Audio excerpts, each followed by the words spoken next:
सोमवार असल्यामुळे ना मंदिरात जायचं ठरवलं होतं आणि मग गेलो मंदिरामध्ये आणि आम्ही मायले की अशी पूजा करत होतो. तर बघा आता आपण लहानपणापासून अशी मुलांना सवय जर लावली ना, तुम्ही पण हे करा ते करा म्हणजे देवाच्या बाबतीत वगैरे, तर त्यांना आत्तापासूनच सवय लागते.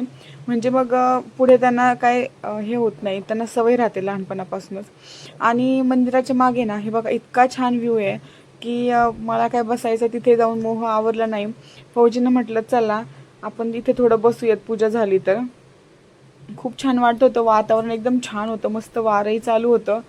आणि संध्याकाळच्या वेळेला ना इथे येऊन बसलं की असं एकदम निवांत वाटतं. आणि मी मस्त इकडे शांत बसले होते, पण आमची मुलं काय शांत बसत नाही बरं का. त्यांचं चालू होतं मस्त मस्ती करायचं काम. आणि शिवाना तर बघा मस्त पोज देत होती, म्हणे डॅडी माझे फोटो काढा तुम्ही. आणि मी मस्त इकडे आनंद घेत होते ह्या वातावरणाचा. असं वाटत होतं तिथून उठूच नाही, पण आता काय करणार, घरी येऊन स्वयंपाक तर करायचा होता.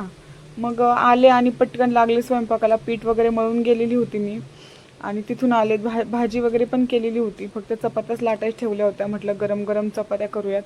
मग पटकन चपात्या करायला घेतल्या. आणि मलाही उपवास होता आज सोमवारचा. तर मग काल एकादशी असल्यामुळे मी दुपारीच सोमवार सोडलेला आणि आता संध्याकाळी ना फराळाचं करणार होते मी. तर असा काही बेत होता बघा, फौजी आणि मुलांसाठी बनवलेला.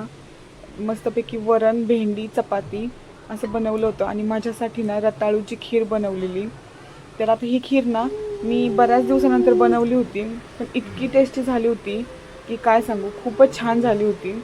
आणि तुम्हाला हवी असेल तर ह्याची रेसिपी मी तुमच्यासोबत शेअर करेल. खूप छान लागते अशी खीर रताळूची. तर असा होता माझा आजचा दिवस. भेटूया पुढच्या व्हिडिओमध्ये. Bye bye.